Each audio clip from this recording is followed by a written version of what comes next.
ایک بار محبت کے ساتھ جی لگا کر درود شریف پڑھے۔ اللہم صلی علی سیدنا شفیعنا حبیبنا مولانا محمد وسلم، صلاۃ و سلام علیک یا رسول اللہ صلی اللہ تعالی علیہ وسلم۔ حضرات محترم، بڑی خوشی کی بات یہ ہے کہ عالی جناب حافظ و قاری سلیم صاحب نے اپنے دولت خانے پر آج یہ محفل پاک کو رچایا اور سجایا ہے۔ رب تبارک و تعالی کی بارگاہ میں دعا ہے کہ مولا تبارک و تعالی یہ ذی الحجہ کی مہینے میں اس مقدس مہینے کے صدقے میں اللہ تبارک و تعالی ان کے گھروں میں برکتیں عطا فرمائے، اور حاجی صاحب بھی یہاں پہ تشریف فرما ہے۔ اللہ تعالی ان کی برکتیں، اللہ تعالی ان کے عمر میں برکتیں عطا فرمائے، اللہ تعالی ان کو عمر خضر عطا فرمائے۔ حضرات محترم، یہاں پہ جتنے لوگ بیٹھے ہوئے ہیں،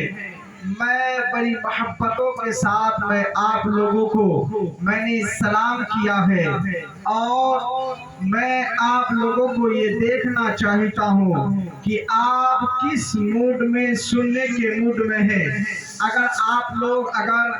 10 سے 20 منٹ تک اگر محبت کے ساتھ آپ میرا بیان سن لیں تو پھر انشاءاللہ العزیز اگر آپ نے اللہ اور اللہ کے رسول صلی اللہ تعالی علیہ وسلم کے فرامین پر عمل کر لیا تو انشاءاللہ العزیز آپ کا دنیا میں بھی آنا قبول ہے، دنیا سے جانا بھی قبول ہے۔ اس لیے آئیے میں پہلے آپ کے سامنے 2-4 شعر پیش کرتا ہوں کہ جو لوگ اپنے والدہ اور والدین سے محبت کرتے ہیں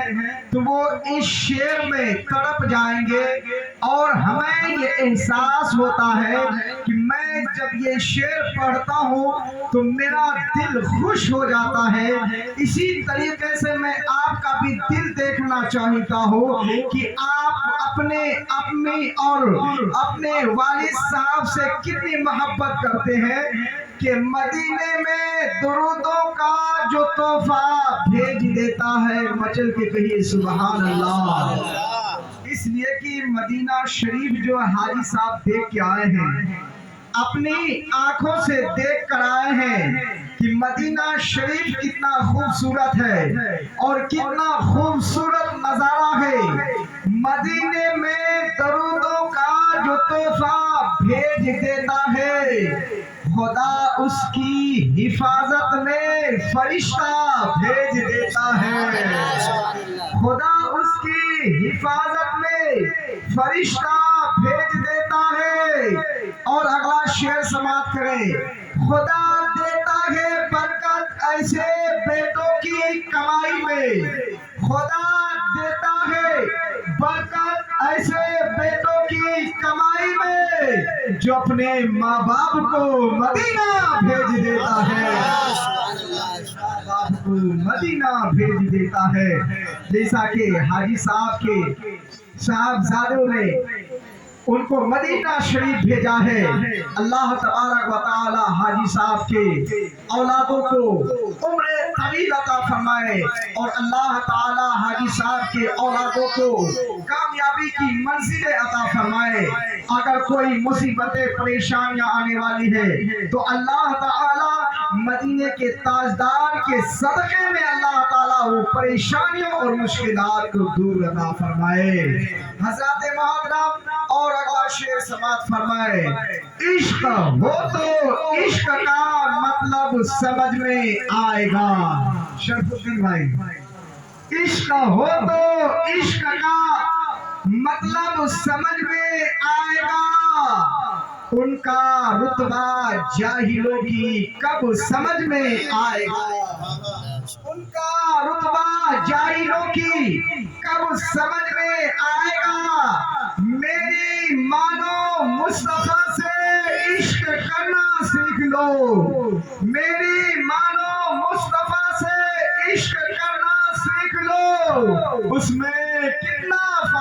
ہے تب سمجھ میں آئے گا، اس میں کتنا فائدہ ہے تب سمجھ میں آئے گا۔ اور جو کہتے ہیں اللہ کو، اور جو کہتے ہیں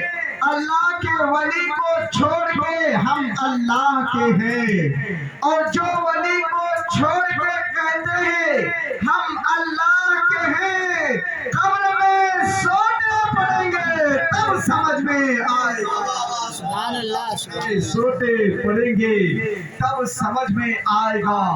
حضرات محترم، آپ ذرا تیزی کے ساتھ آپ سنتے جائیں، اس لیے کہ وقت کی قلت وقت کی وجہ سے وقت زیادہ ہوتا چلا جا رہا ہے۔ حضرات محترم، یہ میرا اسلام کیا ہے؟ اسلام ایک انقلابی پیغام ہے، اسلام ایک مستحکم ضابطۂ حیات ہے، اسلام ایک انسانی ہدایت و رہنمائی کا روشن چراغ ہے، اسلام ایک گمراہ قوموں کو راہ راست پر لانے کا واحد ذریعہ ہے، اسلام اجڑے ہوئے دیار کو بسانے کا مؤثر علاج ہے، اسلام ایک باعث عزت و عظمت ہے، اسلام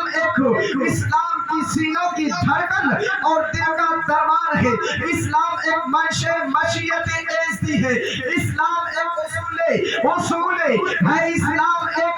اسلام میرا مذہب چاہتا کیا ہے؟ میرا مذہب تقوی چاہتا ہے، میرا مذہب قرآن کی تلاوت چاہتا ہے، میرا مذہب نماز چاہتا ہے، میرا مذہب جو چاہتا ہے وہ سچائی چاہتا ہے، میرا مذہب جو چاہتا ہے وہ کسی آتنوادی کا اٹیک نہیں کرتا ہے، میرا مذہب جو ہے وہ پیار کا سندیش دیتا ہے، میرا مذہب نفرت کا سندیش نہیں دیتا ہے بلکہ محبتوں کا سندیش دیتا ہے، میرا مذہب وہ مذہب ہے جو انسان کو گناہوں سے بچنے کا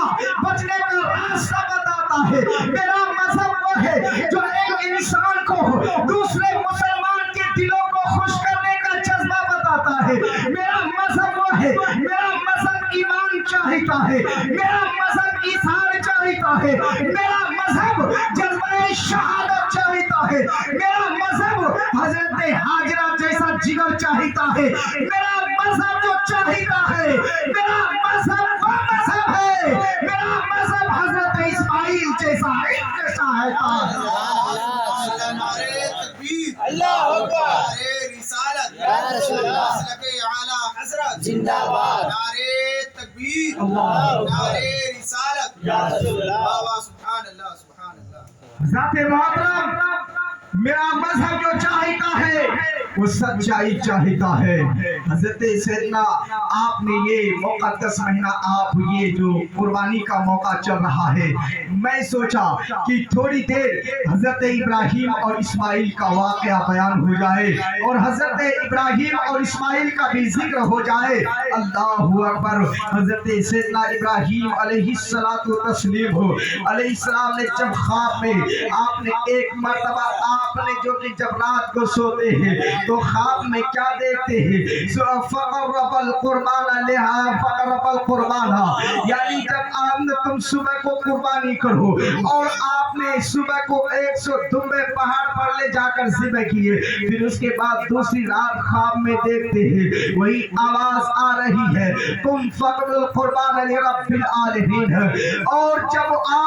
دوسری رات خواب میں دیکھتے ہیں تو جب عرفات کی رات جب گئے اور آپ نے فرمایا یہ کس کی قربانی منظور ہے؟ حکم ربی ہوتا ہے والدوں کا اسماعیل علیہ السلام و تسلیم، اسماعیل علیہ السلام کی قربانی چاہیے، اور 10ویں ذوالحجہ کا دن تھا۔ حضرت ہاجرہ رضی اللہ تعالی عنہ کو حضرت ابراہیم علیہ السلام نے کہا کہ آج پیارے اسماعیل کو عمدہ لباس پہنا ہو، ان کو غسل دینا ہو اور سر پہ کنگھی کرو، عمدہ لباس پہنا ہو، لذیذ سے لذیذ کھانا کھلا ہو، اور عمدہ کھانا کھلانے کے بعد پھر حضرت اسماعیل علیہ السلام سے ان کی ماں نے حضرت ہاجرہ نے وجہ دریافت کی، بیٹا تو کہاں جانا چاہتا ہے؟ وجہ کیا ہے؟ تو آج جو اتنی تیاری کے ساتھ ہے؟ اللہ اکبر۔ اسماعیل علیہ السلام کہتے ہیں اما جان میں اپنے دوست سے ملاقات ساتھ کے لیے جانا چاہتا ہوں، اپنے والد صاحب مجھے لے کر جانا چاہتے ہیں۔ اللہ اکبر ہو، یہ باتیں ابھی ہو ہی رہی تھی تو آپ نے پھر اپنے ساتھ ایک رسی بھی لیا اور چھری بھی لیا، اور چھری لینے کے بعد ساتھ میں چلنے لگتے ہیں تو کیا دیکھتے ہیں، پھر باپ اور بیٹے میں یہ باتیں مکالمہ ہو ہی رہا تھا تو ایک نور نظر لخت جگر حضرت ابراہیم علیہ السلام نے کہا، بیٹا اسماعیل علیہ السلام اپنے ابا جان سے پوچھتے ہیں، ابا جان آپ یہ بتائیں یہ میرے دوست کا گھر کہاں ہے؟ آپ نے فرمایا بیٹا تیرا دوست گھروں سے پاک ہے۔ پھر فرمایا کیا ابا جان میرا دوست میرے ساتھ کھانا کھائے گا؟ آپ نے فرمایا وَهُوَ يُطْعِمُ وَلَا يُطْعَمُ، کہ وہ سب کو کھلاتا ہے مگر خود کھانے سے پاک ہے۔ اللہ اکبر ہو، پھر ایک بوڑھے کی شخص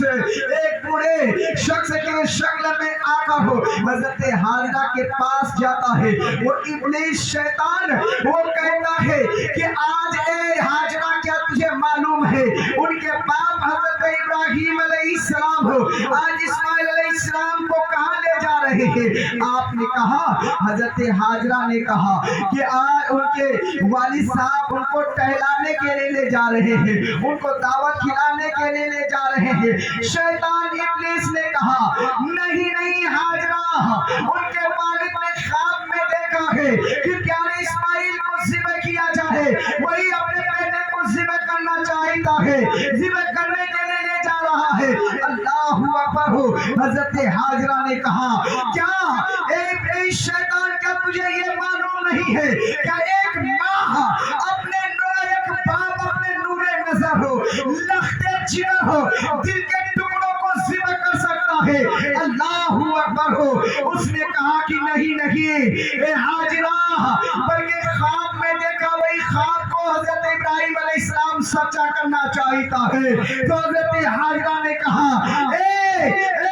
شیطان سن لے، اگر رب کا فرمان یہی ہے تو میری بھی بات یہی ہے، پیارے اسماعیل اللہ کی بارگاہ میں قربان ہونے کے لیے تیار۔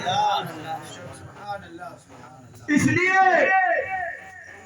کہ اس سے حسین ترسا کون سا موقع ہوگا، اس سے ہم سے بڑھ کر اچھا کون سا وقت ہوگا؟ اب یہاں سے بھی وہ شیطان مردود نا امید ہو کر حضرت اسماعیل علیہ السلام کے پاس جاتا ہے اور کہتا ہے اے اسماعیل کیا تجھے معلوم ہے کیا